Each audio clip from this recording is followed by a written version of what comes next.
Welcome back. This is part 2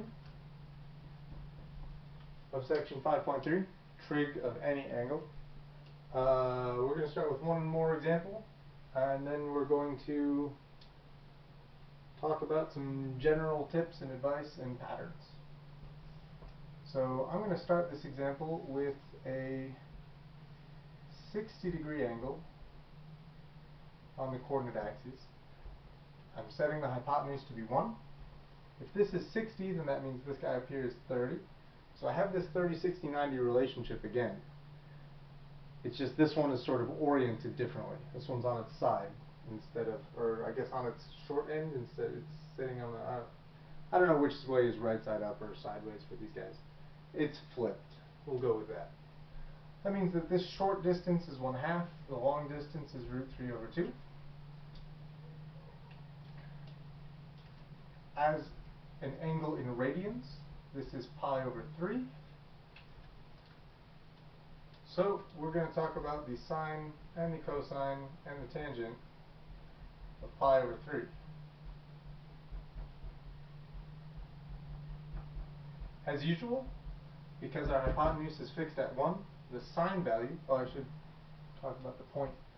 The point here is 1/2 for an x value, √3/2 for a y value.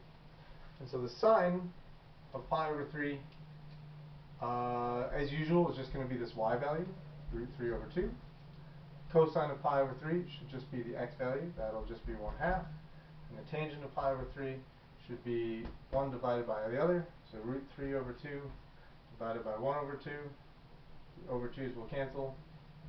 That'll just leave you with the square root of 3. So once again, y value, x value, y/x. That's the pattern here. So this is a normal standard issue 60-degree angle. Those show up in triangles all the time. Nothing weird about that. So it's time to make it weird. It's time to get a better marker and then make it weird.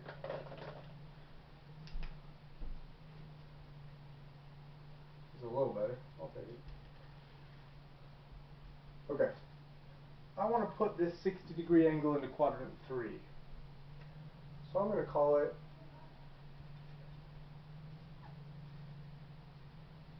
a 240-degree angle, which is 4 pi/3? Yeah, that's 4 pi/3. So 240-degree angles do not fit inside right triangles. They don't fit inside any triangles. 240-degree angles and triangles just don't mix. They don't make any sense. But we can put a 240-degree angle on the coordinate axes. We can create a triangle using the x-axis and a vertical line that we create. One of the tips I'm going to mention here is that when we make these triangles, we need to always use the x-axis. I've been saying that cosine is the x value and sine is the y value for these things, and that's because we always make our triangles with the x-axis, and that's why the x value is always the side that's adjacent to the angle. These angles are always on the x-axis. We're not looking at this angle. We're looking at this angle. This is a 60-degree angle in there. So we can make our triangle, and our triangle contains a 60-degree angle, just like this one does, because we're always making them with the x-axis. We're going to set the hypotenuse to 1. We're going to look at the equations at this point once I get another more differenter marker. That one didn't last long. This one seems nice. So the coordinates of this point are, they should be the same values as this because we still have a 60-degree angle. Coordinates should be the same but maybe switched around in terms of their position. So in quadrant 1 they're both positive. In quadrant 3 they should both be negative. So negative 1/2 for an x value is the short distance. Negative √3/2 for a y value is the long distance. So I can say that the sine of 4 pi/3 is negative √3/2. The cosine of 4 pi/3 is negative 1/2. And the tangent of 4, 5, or 3 should be their quotient. Negative over the negative over negative will cancel. So the tangent is still just square root of 3. That hasn't changed. So we can take these angles, these first quadrant angles between 0 and 90. We can take them, we can make triangles out of them, we can explore the sine, cosine, tangent of these angles, which makes sense, which have normal triangles, and that's great. The really exciting part about this section is that we can go way beyond the first quadrant. We can go into the second quadrant with our 90 through 180 business, with our 135 degree angles in the middle.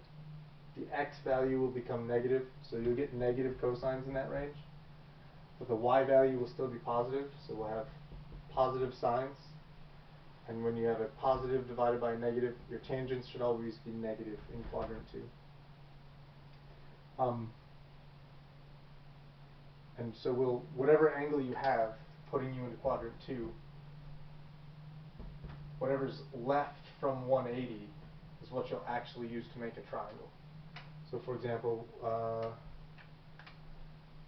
let me just actually start writing that, because that's another thing I need to talk about.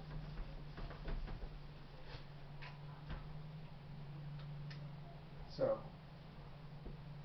if you have a second quadrant angle, it's putting you somewhere in here.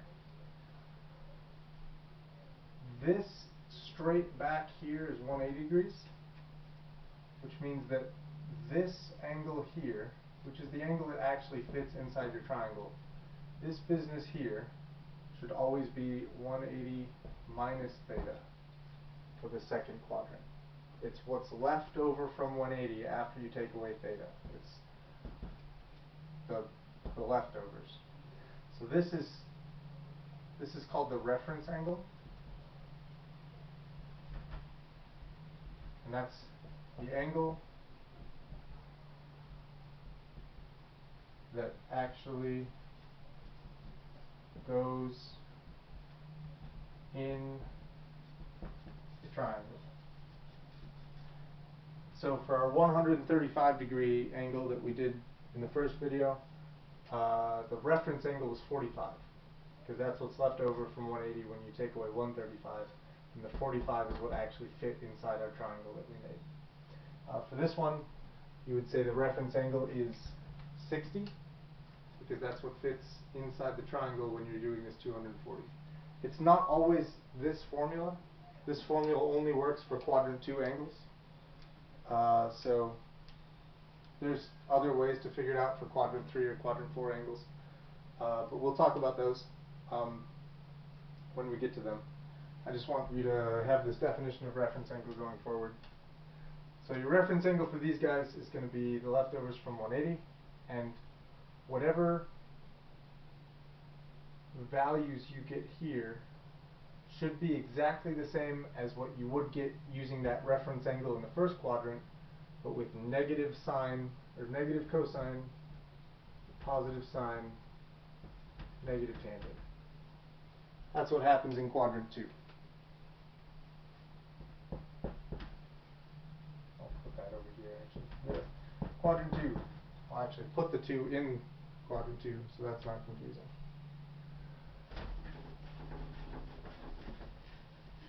Here we'll talk about quadrant 3.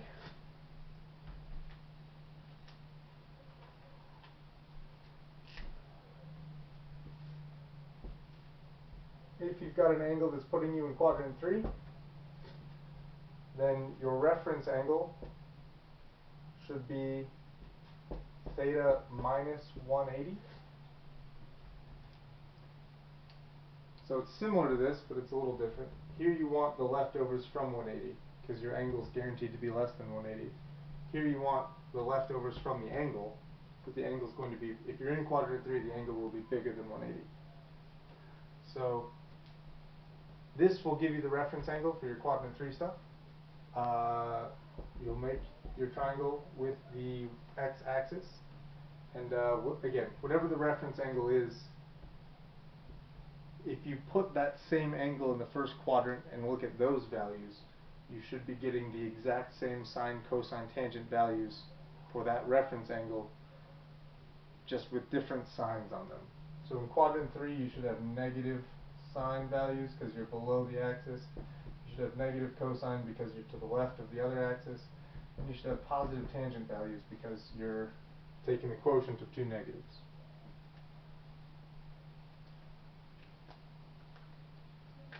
In quadrant 4,